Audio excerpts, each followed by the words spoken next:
நண்பர்களே, எனக்கு என்ன பார்க்க போகிறோன்னா, ஒருத்தர் வந்து ப்ரோ எனக்கு ஹெல்ப் பண்ணு ப்ரோ அப்படின்னாரு. அதனால் அவர் அக்கௌண்ட்டை பார்த்தா இஎக்ஸே இல்லைன்னாரு ப்ரோ. பார்த்தா ஃபன் பண்ணுறோம் அப்படின்னு சொல்லிட்டு எஸ்னேக் வச்சுருக்காரு. இப்போவே சொல்லிடுறேன், நல்ல ரிவ்யூவர் இல்லை ப்ரோ. 35 டைமண்டா? சரி, கேரக்டர்ஸில் போய் பார்க்கலாம். பரவாயில்லையப்பா, நிறைய கேரக்டர்ஸ் வச்சுக்கிறீங்களே நீங்கள். ஜாக்கு, ஆல்பர், ஜப்ரா, ஜோரோ, எஸ்னேக்கு. இதுக்கு மேலே என்ன ப்ரோ? இது போதும் ப்ரோ. எஸ்எஸ் போகிறேன். எஸ்னேக்கு என்ன மெடல்ஸ் வச்சுக்கிறீங்க? ஐயோ, நீங்கள் மெடல்ஸ் மாற்றணும் ப்ரோ. மெடல்ஸ்லாம் நல்லா போட்டு பவராக்குங்க. கைட மெடல்ஸ் முடிஞ்சால் பண்ணுங்கள், அது ரொம்ப நல்லது. எல்லா கேரக்டருக்கும் நீங்கள் எடுத்துகிட்டு போகலாம் கைட மெடல்ஸு. ஸோ அதை ரெடி பண்ண பாருங்கள். கேரக்டர்ஸாக அதான் ப்ரோ.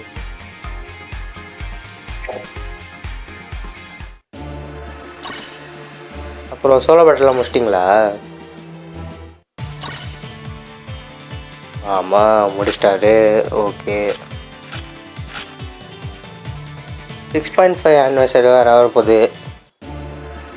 அது ஜூன் இல்லை ஜூலையில் வரும். ஸோ ஆர்டிஎஸ் வேணால் நீங்கள் சேர்த்து வைக்கலாம். இது அப்பப்போ ரெஃப்ரெஷ் பண்ணிக்கிட்டே இருங்க.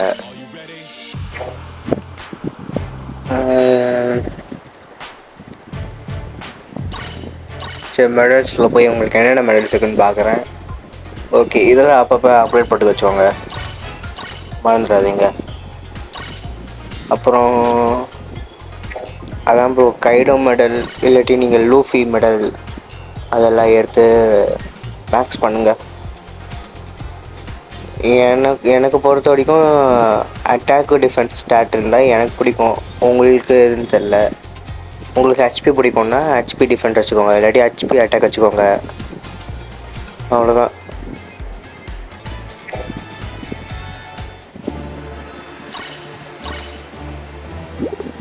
மிஷினில் இருக்கிறதெல்லாம் ஃபுல்லாக முடிச்சுடுங்க ப்ரோ. இந்த டெய்லி மிஷின் ஃபுல்லாக முடிச்சுடுங்க. அப்புறம் நார்மலில் அந்த டெய்லி லாகின் போனஸில் வருமே, அதெல்லாம் எடுத்துருங்க. இதில் அப்புறம் சும்மா நீங்கள் மெடல்ஸ்லாம் அப்கிரேட் பண்ணிங்கன்னா ஜெம்ஸ் தருவாங்க. அதுவும் ட்ரேட் ட்ரான்ஸ்ஃபர் பண்ணிங்கன்னா அதுலேயும் ஜெம்ஸ் கிடைக்கும். இதெல்லாம் நீங்கள் பண்ணலாம். அப்புறம் ஈவெண்ட்டில் இருக்கிறது எப்போயுமே முடிச்சிடுங்க. ஈவெண்ட்டில் எப்பவுமே 10-15 டைமண்ட்ஸ் கிடைக்கும். இது மெடல்லாம் மேக்ஸ் பண்ணிங்கன்னா கொடுத்துருவாங்க. அதெல்லாம் பண்ணாலே போதும் ப்ரோ, நீட்டாக கிடைக்கும் ஜெம்ஸில். அப்புறம் கைட மெடலில் கொஞ்சம் நல்லா கான்சன்ட்ரேட் பண்ணுங்கள். அப்புறம் வேறு ஏதாச்சும் ஈவெண்ட் வந்தாலே நீங்கள் எக்ஸ்சேஞ்ச் ஷாப்பில் போய் பாருங்கள். இதெல்லாம் நம்மளுக்கு தேவை. நம்மளால மெடல் ரேட் எடுக்க முடியாது. ஸோ நம்ம டைமண்ட்ஸை தள்ளி போதும். இதில் டைமண்ட்ஸ்லாம் எடுத்துருங்க. இதில் நீங்கள் எடுத்துறீங்களா? ஓகே, இதிலலாம் எல்லாத்தையும் எடுத்துருங்க, டைமண்ட்ஸு, ஆர்ப்ஸ்லாம். அதுக்கப்புறம் டெய்லியும் பேட்டில் பாயிண்டில் போய் உங்கள் தேவையான கேரக்டரில் ஃப்ராக்மெண்ட் எடுங்க ப்ரோ, அது ரொம்ப நல்லது. அப்புறம் உங்கள் கேரக்டர்ஸில் நல்லா தான் ப்ரோ, கேரக்டர்ஸ் எந்த பிரச்சனையும் இல்லை, கொஞ்சம் லெவலப் மட்டும் பண்ணணும். அப்புறம் மெடல்லாம் கொஞ்சம் நல்லா எடுக்க பாருங்கள், அதை மேக்ஸ் பண்ண பாருங்கள், அவ்வளோதான். அந்த கேரக்டர் பூஸ்ட்டை ஃபுல்லாக மேக்ஸ் பண்ணிடுங்க, அது ரொம்ப நல்லது.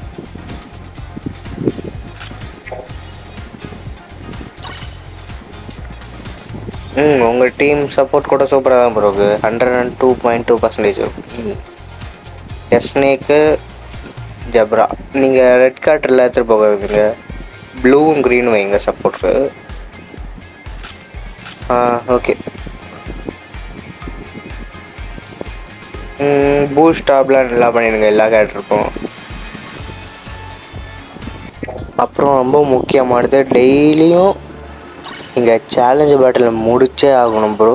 அதில் எல்லாத்துக்கும் 15 கிடைக்கும், 20 கோல்டு ஃப்ராக்மெண்ட் கிடைக்கும். இதில் நீங்கள் சான்ஸ் கார்டு இந்த லூஃபிக்கு வைக்காதீங்க, ஏன்னா அவன் ஏற்கனவே மேக்ஸில் தானே இருக்கிறான். இந்த ஜப்ரா இல்லாட்டி உங்களுக்கு தேவையான சப்போர்ட்டில் வைங்க. இப்போதைக்கு உங்களுக்காக நான் ஏஎஸில் வச்சுருக்கேன், அவன் நல்ல சப்போர்ட் கேரக்டர் ப்ரோ. எஸ்னேக்கு ரொம்ப சூப்பர், ஏன்னா இவனும் டிஃபெண்டர் வேறு. ஸோ அவனை வச்சுக்கலாம் நீங்கள். அவனை நிறையா டெவலப் பண்ணுங்கள். அவனை மேக்ஸ் பண்ணிவிட்டு அதுக்கப்புறம் உங்களுக்கு பிடிச்ச கேரக்டர் வச்சுக்கோங்க. அப்புறம் வியூ கேரக்டர் எஃபெக்டில் new world super, defender, attacker, captain okay தான். கேப்டன் இதுக்குனால ஓகே, எஸ்னிக்னால. ஈஸ்ட் ப்ளூவும் ஓகே தான். ரன்னர் எனக்கு முக்கியம் இல்லை, உங்களுக்கு என்ன வச்சுக்கோங்க. இந்த ஜோவனும் இந்த கிராண்ட் லைன் அது ரெண்டும் வேணும் ப்ரோ. அது ரெண்டும் ஒரு 5க்கு வர மாதிரி பார்த்துக்கோங்க. அது ரொம்ப நல்லா ஹெல்ப் பண்ணும் உங்களுக்கு டிஃபென்ஸ்க்கு. ஜோவனில் இவங்க இருக்கிறாங்க, கிராண்ட் லைன்லேயும் இவங்க இருக்கிறாங்க, ப்ளூவில் இல்லை க்ரீனில் நீங்கள் எடுக்க போகிறாங்க. அவ்வளோதான் ப்ரோ எனக்கு தெரிஞ்சு. இதை நீங்கள் பண்ணாலே நிறைய டைமண்ட்ஸும் கிடைக்கும், நல்லா எக்ஸஸும் போகலாம். அதுக்கப்புறம் டைமண்ட் சேர்க்க பாருங்கள், அவ்வளோதான். பை. அப்புறம் தேங்க்யூ என்னை நம்பினதுக்கு, உங்கள் அக்கௌண்ட்டை கொடுத்ததுக்கு. Thank you, by.